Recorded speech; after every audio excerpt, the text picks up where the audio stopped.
The Mongols, how the greatest empire on earth began to die. In the year 1279, a single law ruled more land than any empire before or since.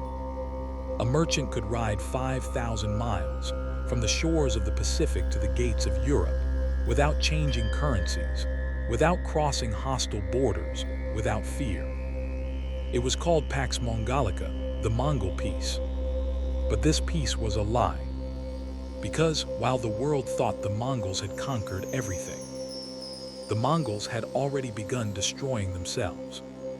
And the moment the greatest empire in human history started to die did not happen on a battlefield. It happened inside a tent, between brothers, over a crown that was becoming too heavy to wear. The world under one law. For the first and only time in history, almost the entire known world was connected. Silk from China, silver from Persia, spices from India, ideas from Europe.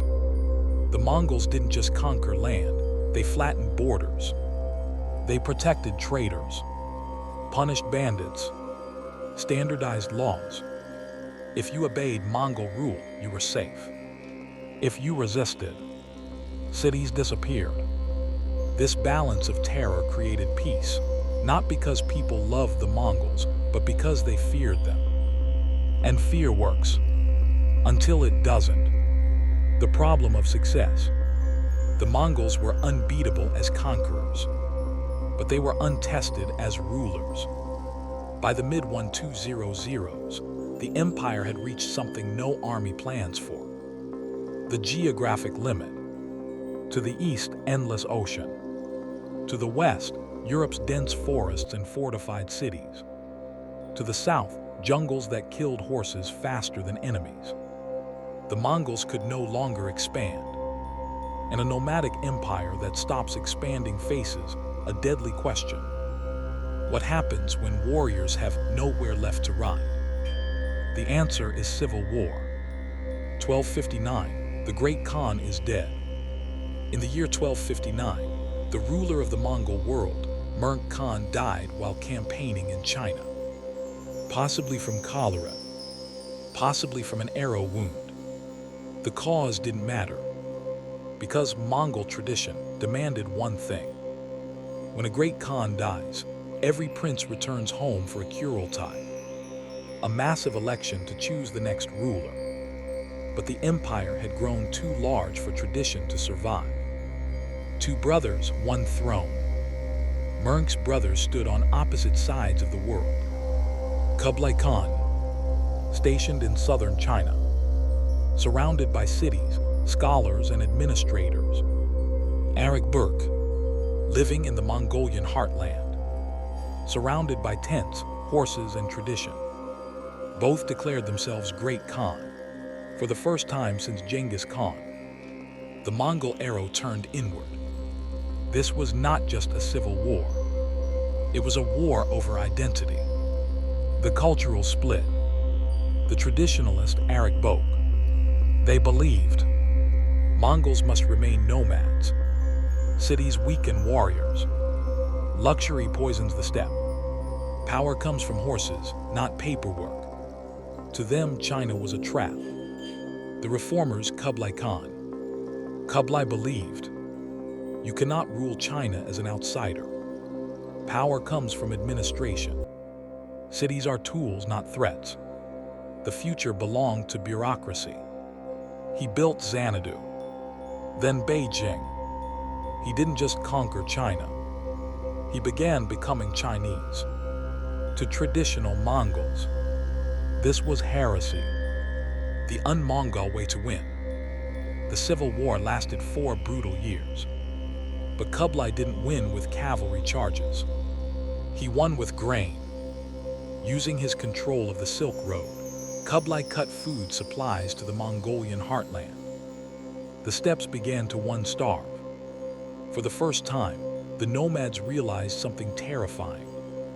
They could not survive without the cities. Ariq Böke surrendered.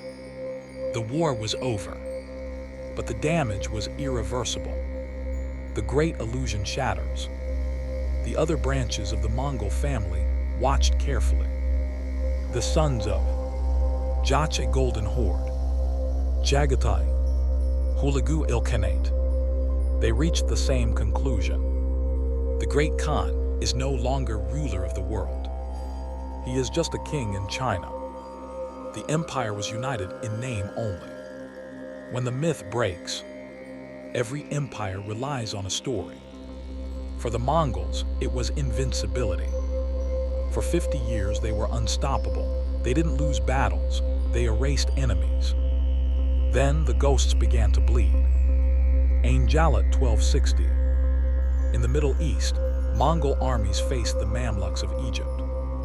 At Ain Jalut, the impossible happened. A Mongol force was defeated in open battle and not avenged. The news spread like fire. The Mongols could be beaten. And once people stop believing you are invincible, they start resisting. The sea rejects the steppe. Kublai Khan wanted more. Japan, in 1274 and again in 1281, he launched the largest naval invasions the world had ever seen. Larger than the Spanish Armada. Larger than anything until D-Day.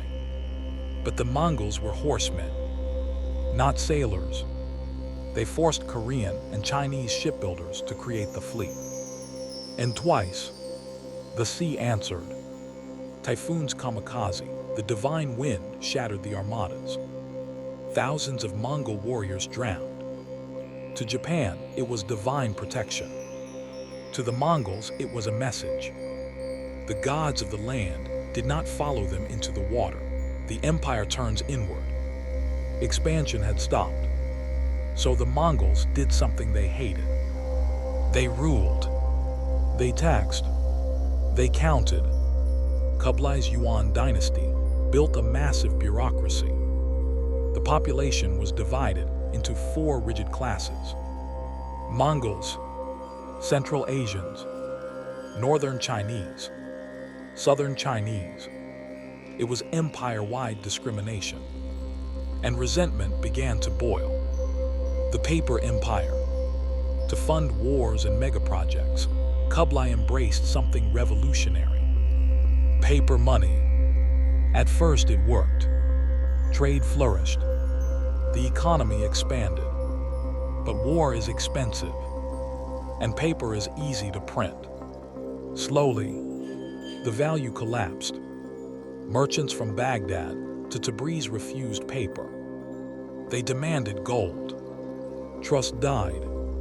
And in a global trade empire, when trust dies, the empire follows. The broken emperor. By 1294, Kublai Khan was no conqueror. He was obese, crippled by gout, grieving his wife and son. He ruled the richest land on earth. But the dream was gone. The 4 walls. The Mongol Empire fractured into 4 worlds. Yuan dynasty China, Golden Horde Russia, Ilkhanate Persia, Chagatai Khanate Central Asia. Same blood, same history, different destinies. The unified dream of Genghis Khan was dead, ending the coming storm. But the story doesn't end here. Because in Persia, the Mongols would try something unthinkable. They would convert. They would assimilate. They would become the people they conquered. And unknowingly, they would open the door for a silent traveler, a microscopic killer, one that would ride the trade routes of the Mongol Empire and change the course of human history forever. The Black Death. The Mongols did not fall with fire. They fell with breath, not with arrows, not with swords, but with something no army could see. A disease. And the irony is brutal. The same roads that made the Mongols rich, the same trade routes that united the world, would become the veins through which death flowed. Connection. By the early 1300s, the Mongol world was still connected. From China, Central Asia, Persia, the Black Sea, caravans moved non-stop. Merchants, diplomats, priests, soldiers. Rats moved with them. Fleas moved with the rats. And inside those fleas, something ancient was waking up. Origin.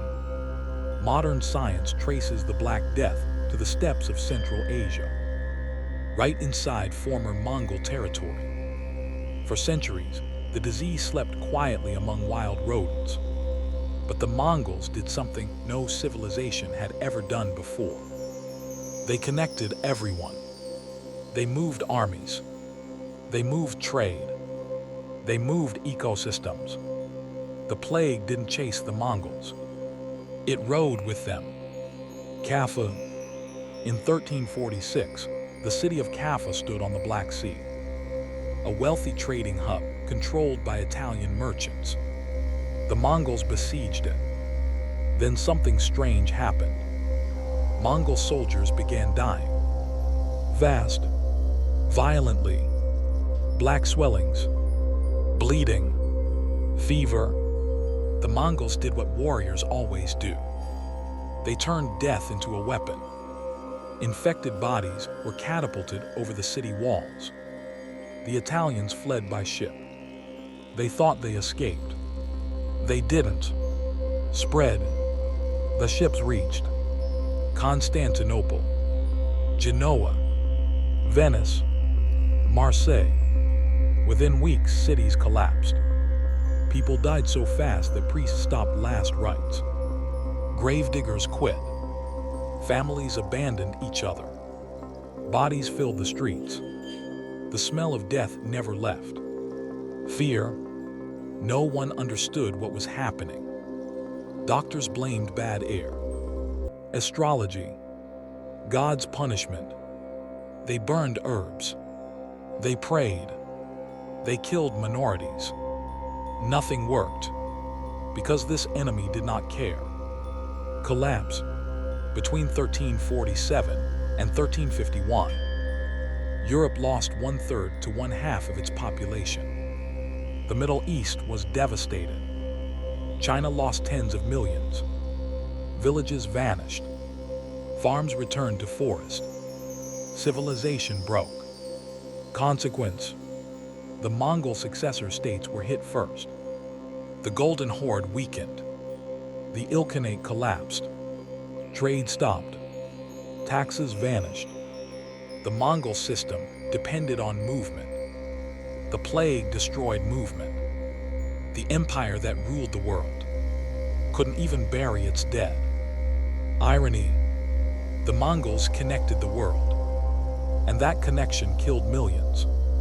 They did not mean to destroy humanity, but they created a single system. And when one part failed, everything failed. Aftermath: from death came change. Feudalism weakened. Workers demanded wages.